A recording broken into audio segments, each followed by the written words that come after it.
whatever you do creatively, it gets on everybody's nerves so much. It's always a problem to them. And I'm talking about the supposed friends, families, and most of all, relatives that always look down on you and rub you the wrong way. It's because you don't want to get a job. You don't want to go to school.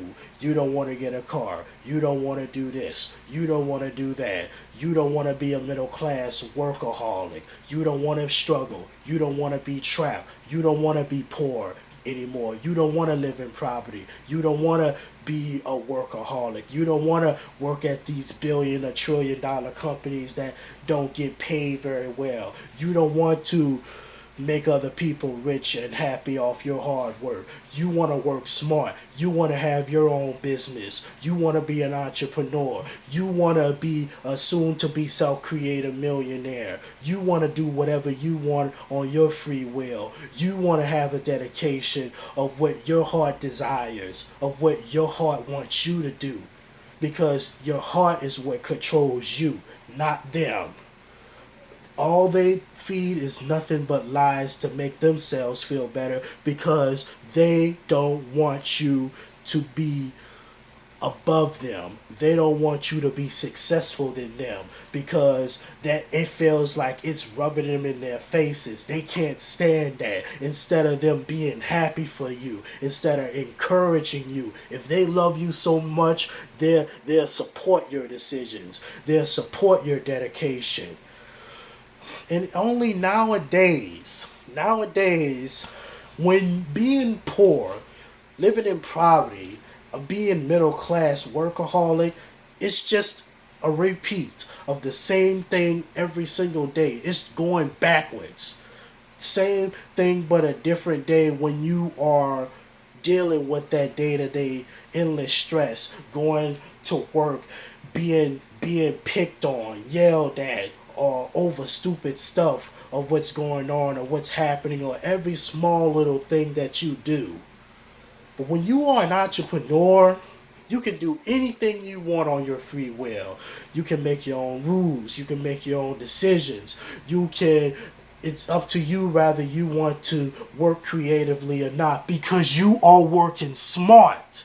You are working smart on your own will and making money creatively. And then you're going to be soon to be a millionaire creatively. You're not going to be any other millionaire that is famous, like being an actor, a singer, a model, a producer, a director, or let some company own you that you wanted a contract. You doing whatever you want freely and without even being told what to do or take orders from anybody. That's what working smart is, what it's really about, and being assumed to be self-created millionaire. Because when you are a self-created millionaire, an entrepreneur, you are critical. You doing something that nobody, not middle class workaholic relatives that you have, your friends or even your family would never do. And relationships, on the other hand, when you have a girlfriend or a boyfriend, especially if they don't support your dedication, they will never understand you because they too brainwashed. They are too hopelessly confused to even have the courage to do it themselves or even stand by your side to work together as a king and queen. And now you just got to do that all by yourself creatively and critically. Well, what can I really say? Even there's people who say they love their jobs, but deep down they hate it. You can tell the look on their faces and in their eyes. They hate it. They are miserable what they're doing. You can't fool anybody at all.